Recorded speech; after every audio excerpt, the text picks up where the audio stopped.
छत्तीसगढ़ धार्मिक स्वातंत्र्य विधेयक 2026 लेकर आई है छत्तीसगढ़ सरकार। इसमें सजा और जुर्माने का प्रावधान है। किस तरीके से देखते हैं कि क्या यह धर्मांतरण को रोकने में कारगर होगा? मेरे पास यही जो उन्होंने पोस्ट किया है विधानसभा का, इसमें 4-5 पॉइंट है। पहली पॉइंट को मैं बात कर लेता हूँ।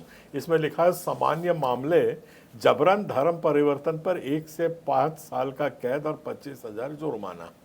इनको हम लोग बिल्कुल आधा अधूरा मानते हैं। जो स्वतंत्रता अधिनियम ला रहे हैं इसमें ये जबरन शब्द का मतलब थोड़ा परिभाषित करें, और ये बगैर परिभाषा के जबरन करके खुला जो सड़क छाप गुंडे उनके हाथ में उसके परिभाषा दे देने का जो अधिकार देते हैं, इस पर आपत्ति है। आप ये जो विधेयक ला रहे हैं उसमें परिभाषित करिए कि जबरन किसको कहते हैं। मैं पिस्तौल लेकर के किसी के माथे पे लगा करके बोलूं चल तू धर्म परिवर्तन कर, नहीं तो गोली मार दूंगा, तो वो जबरन में आएगा कि स्वेच्छा में आएगा? वैसे ही आज हम देख रहे हैं कि कांकेर में सबका खाना पीना रोक दिया है, तेंदुपत्ता लेने से मना कर दिया है, घर से उनको निकाल दिया है, और उनको बोल रहे हैं कि तुम वापस हमारे समाज में आओगे तो ही तुमको खाने को मिलेगा। यहाँ तक कि हो रहा है कि उनका घर को भी लूट लिया, लाश को गड़ने नहीं दे रहे हैं, अस्पताल में जा नहीं सकते। तो ये जबरन नहीं है। यही हमारी बात है कि आप हम क्या जबरन कर रहे हैं उसको परिभाषित करिए। लाठी डंडा लेके हमारे पादरी लोग जाते हैं, झुंड बना के तलवार भाले त्रिशूल लेके जाते हैं और वहां से लोगों को खदेड़ के लाते हैं और जा करके चर्च में रख के उनको भाला मारने को लग जाते हैं कि हम मार रहे हैं तुमको, तो ये तो तुम धर्म परिवर्तन करो। ऐसे धर्म परिवर्तन हो रहे हैं तो हम उसके बिल्कुल विरोध में हैं, और हम तो कह रहे हैं 1 क्या 50 साल की सजा दीजिए आदरणीय मुख्यमंत्री जी, तो भी हमको स्वागत रहेगा। तो ये जबरन शब्द को परिभाषित करिए, और ये जो लौंडे लफाड़े जो सड़क पे घूम करके किसी के घर में घुस के हल्ला मचा रहे हैं, उन पर रोक लगाइए। आप जो कानून बनाएंगे वो हमारे सर्वमान्य है, उसको हम अनुपालन करेंगे। इसमें गंभीर मामले को भी रखा गया है, उसका भी वर्गीकरण किया है। तो गंभीर मामले को किस तरीके से देखते हैं? ये तो कुछ समझ ही नहीं आ रहा है, गंभीर क्या है? मतलब धर्म परिवर्तन है तो उसमें गंभीर है और हल्का फुल्का है, तो ये थोड़ा सा बहुत हल्की बात लग रही है मुझको। और ठीक है, अब जो कुछ भी कानूनी विकल्प होगा वो तो फोरम करेगा ही। पर ये जो कह रहे हैं कि यदि मामला नाबालिग महिला SC ST वर्ग से जुड़ा है, तो क्या आप कहना चाह रहे हैं कि अगर महिला कोई धर्म परिवर्तन करना चाहती है तो उसके लिए 20 साल की सजा दोगे?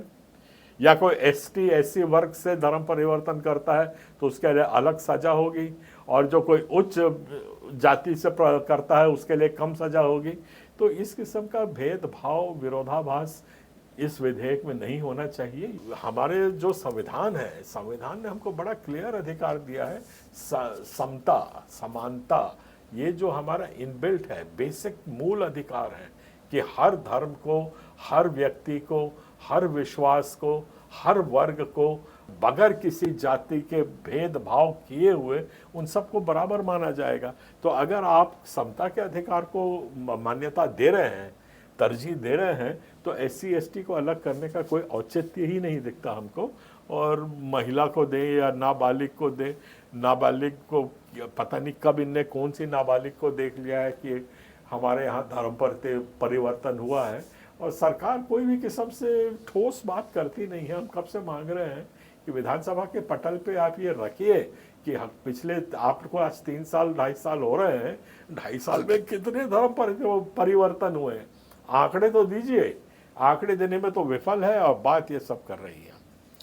ये शादी के लिए भी अगर धर्म छुपा करके धर्म परिवर्तन कराते हैं तो उस पर भी सज़ा का प्रावधान किया गया है।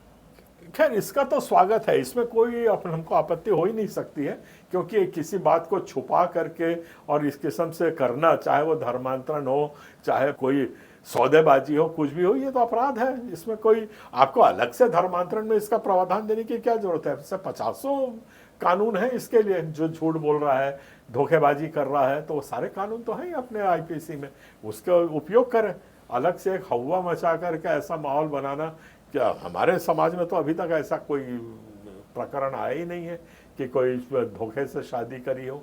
हमारा तो सब खुला रहता है, चर्च का रजिस्टर होता है, उसमें रजिस्ट्रेशन होता है, जो धर्म परिवर्तन करते हैं वो डंके की चोट पे करते हैं कि हाँ हमने किया है, अपने ये अधिकार किए हैं, और उसके बाद शादी होती है। पता नहीं ये कहाँ से इनको कौन सी अक्ल आई है, मुझको तो समझ नहीं आ रहा है। और आखिरी ये इसमें जो मैं पढ़ रहा हूँ, ये सामूहिक धर्मांतरण, बड़े स्तर पे धर्म परिवर्तन करने वालों के खिलाफ 10 साल तक का जेल। ये बड़ा बड़ा हास्यास्पद कानून ला रहे हैं। एक आदमी करेगा तो आप 1 साल की सजा दोगे, 50 आदमी एक साथ धर्म परिवर्तन करेंगे तो उसको पता नहीं कितना बोल रहे हैं ये कि 10 साल की सजा देंगे। इसके पीछे मंशा क्या है? और एक आदमी करे वो भी अपराध है, 10 आदमी करें वो भी अपराध है। आप बोलो नहीं, एक आदमी मर्डर करेगा तो उसको सिर्फ हम 1 साल का छूट देंगे, और 50 आदमी मर्डर करेंगे मिल करके तो उनको 50 साल की सजा देंगे। ये कोई बेतुकी बातें हैं। अपराध अपराध है, कहीं गलत हुआ है आप उसको करिए। उसमें भेदभाव कैसे कर रहे हैं कि 50 आदमी का किया, कि सामूहिक किया, कि एकल में किया? तो ये सब थोड़े हास्यास्पद लग रहा है। मुद्दे की बात करें, और हम लोगों ने अभी एक प्रेस कॉन्फ्रेंस भी करी थी, और उसको मैं थोड़ा सा वहाँ पे इतने शांति से समझा नहीं पाया था। तो ये खास तौर से अपने समाज के लिए भी है, आप लोग जितने पास्टर्स लोग हैं और हमारे धर्मावलंबी हैं और जितने राजनीतिक कार्यकर्ता हैं, राजनीतिक मंत्रीगण हैं, उन लोगों को थोड़ा सा सोचने के लिए मैं बाध्य कर रहा हूँ। और धर्मांतरण में आज़ादी से आज तक एक भी अवैध धर्मांतरण के ऊपर सज़ा नहीं हुई है, ना आज तक हुई है, और छत्तीसगढ़ राज्य में तो हुई नहीं है। तो ये धर्मांतरण है क्या? आप धर्मांतरण को परिभाषित तो करिए। ये धर्मांतरण होती क्या चीज़ है, किस चिड़िया का नाम है? अगर मैं सड़क चलते मैंने बाइबल पढ़ ली, सड़क चलते मैंने बाइबल बेच ली या खरीद ली, या घर में मैंने कोई फोटो लगा ली, तो क्या ये सब धर्म परिवर्तन हो गया? मद्रास हाईकोर्ट का एक जजमेंट देना चाहता हूँ। वहाँ भी एक ऐसे ही बात बहुत ज़ोर शोर से आई थी। एक लड़का था, उसके घर में वो प्रभावित था, चर्च वर्च जाता था 1-2 बार, पर धर्म परिवर्तन नहीं किया था। उसने अपने घर में ईसा मसीह की फ़ोटो लगा ली थी, और वो सब बाइबल वगैरह रखता था, पढ़ता था। ये सब तो पुलिस आई, और पुलिस ने आके वो सबको जब्त कर दिया, फ़ोटो को जब्त कर दिया, बाइबल जब्त कर दी, ये कर दी, और उसको प्रूफ बनाया कि ये देखे, ये सबूत है कि इसने धर्म परिवर्तन कर लिया है करके। और वो जाकर के हाई कोर्ट में बुरी तरह से हारे, उनको फटकार भी पड़ी, और साफ मद्रास के हाई कोर्ट ने बोला है किसी के घर में फोटो रखना, फोटो चमकाना, या कोई किस्म की सामग्री को रखना, ये सब को धर्मांतरण नहीं माना जाएगा। तो मैं आग्रह कर रहा हूं कि हमको सद्बुद्धि देवे हमारी सरकार को कि कम से कम मद्रास हाईकोर्ट के आदेशों का उल्लंघन ना करते हुए कोई विधेयक बनाए, हम उसका बिल्कुल स्वागत करेंगे। और ज़्यादा तकलीफ हमको इससे में नहीं होती है। एक बहुत बड़ा सवाल है, ये धर्मांतरण का में एक घर वापसी नाम का एक शब्द का उपयोग होता है, और उसके ऊपर भयंकर तमाशे होते हैं। वो सरगुजा से लेकर बस्तर तक वो सब बोल रहे हैं हम घर वापसी करा रहे हैं। अब थोड़ी सी तर्क की बात को आप समझिए। आदिवासी है, आदिवासी धर्म रहित समाज है, ये सुप्रीम कोर्ट ने भी माना है। आप चाहे तो उसको सुप्रीम कोर्ट में जाके पलटा लीजिए, और सरना कोड अभी तक हिंदुस्तान में लगा नहीं है। तो ये बिल्कुल स्पष्ट है कि आदिवासी किसी भी धर्म को नहीं मानता है। तो वो अगर ईसाई बनता है तो धर्मांतरण कैसे हुआ? वो तो एक नए धर्म को अपना रहा है, कोई धर्म तो बदल नहीं रहा है। तो ये धर्मांतरण के कानून के अंतर्गत वो आएगा कि नहीं आएगा? तो आदिवासी अगर ईसाई बनता है तो जैसे भी ये परिभाषा कर रहे हैं उस हिसाब से तो ये नहीं आएगा। तो आदिवासियों को ईसाई बनने की पूरी छूट दे रहा है क्या ये बिल? इसके ऊपर ये सरकार थोड़ा मंथन करे। घर वापसी के नाम पे क्या हो रहा है कि जो हमारे ईसाई बन गए हैं और वो आदिवासी हैं, तो मूलतः वो इस आदिवासी समाज से ईसाई बने, ठीक है। अब ये लोग घर वापसी वाले पहुंच गए, उनको मारे पीटे, डंडा वंडा मारे, और सबको उठा के शीतला माता के मंदिर में ले गए, और उसको बना दिया, अब हिंदू बना दिया। हिंदू बना दिया तो आपने उसको किस जात में रखा ये कुछ पता नहीं। और यहाँ तक कि पुलिस भी उसमें भिड़ी रहती है, शीतला माता मंदिर में जाके इनसे पूजा करवा करके, अनुष्ठान करा के कहता आज से तुम हिंदू हो। तो आदिवासी पहले ईसाई बना, ईसाई से उसको आप हिंदू जबरदस्ती घर वापसी के नाम पे बना रहे हो। तो ये घर वापसी कैसे हुआ? ये तो धर्मांतरण ही है। आप उसको कैसे अलग अलग रख सकते हैं? जब एक को माँ एक को मौसी तो कोई कानून नहीं कर सकता। अगर ईसाई से हिंदू बन रहा है तो भी धर्मांतरण है, और हिंदू से ईसाई बन रहा है तो भी धर्मांतरण है। तो इस किस्म की जो एनोमली है ना, ये विरोधाभास जो है, इसको दूर करना चाहिए और स्पष्टता लाना चाहिए, ताकि हम भी समझें कि ये कानून क्या है और उसका हम अनुसरण अनुपालन कर सकें। ये अगर उद्देश्य है तो हम लोग तो पूरा सहयोग करेंगे इस कानून के लिए, इसमें कोई दो मत नहीं है। और जो समानता का अधिकार जो मैं बार बार कह रहा हूँ जो कॉन्स्टिट्यूशन में है, वो उसका मान सम्मान तो होना चाहिए। कई बार देखा जाता है कि आरोप लगा दिए जाते हैं, लेकिन बाद में जिस पर आरोप लगा है वो बरी हो जाता है। तो ऐसे झूठे आरोपों को लेकर के क्या विचार रखते हैं आप? ये आपने बड़ी अच्छी बात उठाई है और धन्यवाद भी देता हूँ, क्योंकि देखिए आरोप कौन लगा रहा है?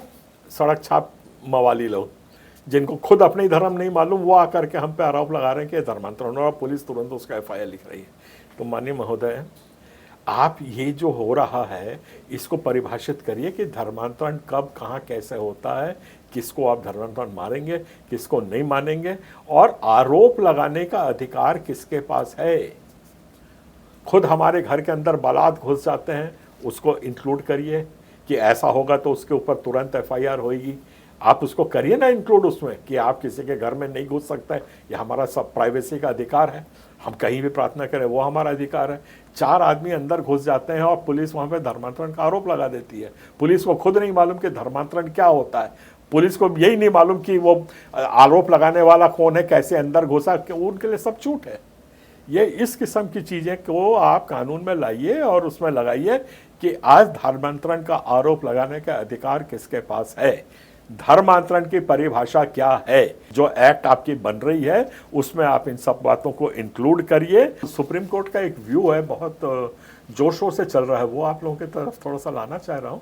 सुप्रीम कोर्ट ने माना है, अभी ये ज़्यादा करीब 1-2 महीना हुआ है ये फैसला आया है, और उस फैसले में उन लोगों ने, सुप्रीम कोर्ट का ऐसा ओपिनियन है कि अगर कोई झूठी FIR लिखाता है, कोई झूठी शिकायत करता है, झूठे आरोप लगाता है, तो पुलिस को स्वतः उसका संज्ञान लेते हुए उनके विरुद्ध FIR करना है। ऐसे स्टैंडिंग ऑर्डर सुप्रीम कोर्ट ने दिए हैं।